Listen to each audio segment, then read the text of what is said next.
Добар ден. Денес сме пред влезот на Општинското средно училиште Ацо Русковски во Берово. Од снимките можете да видите што се случува со нашата гимназија на 4 септември, на четвртиот ден школската година. Почитувани граѓани од Општина Берово. Школската учебна година започна на 1 септември. Но еве, веќе четврти ден од официјалното започнување на училишната година. Нашите гимназијалци од Општинското средно училиште Ацо Русковски се уште не може да се рече дека тргнале на училиште. После година и половина неработење на школите заради короната, директорот на гимназијата, со одобрение од градоначалникот, на 31 август, само на еден ден пред започнување на школската година, реши да ја промени алуминиумската столарија за пластична столарија, и тоа на вториот спрат од гимназијата.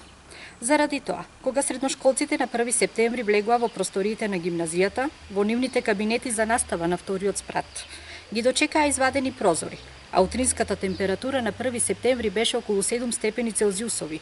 Па гледајте колку пријатно и убаво се чувствувале нашите гимназијалци на првиот школски ден. И што е уште пожално, оваа ситуација продолжува и денес, така да се уште не се во функција кабинетите за настава и сето тоа резултат на транспарентното и одговорно работење на градоначалникот и на директорот на средното училиште.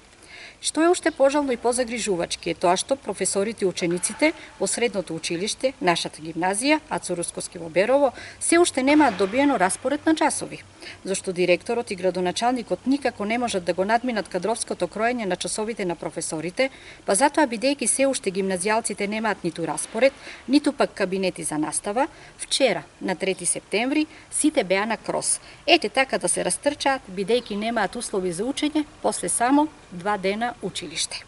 Го прашуваме градоначалникот, дали тоа што се случува в Беровската гимназија е сликата на вашето транспарентно, одговорно и домаќинско работење, заедно со вашата предизборна кампања, па макар и на штета на здравјето на средношколците и на штета на училишниот процес за кој имавте година и половина да се подготвите. Ви благодарам.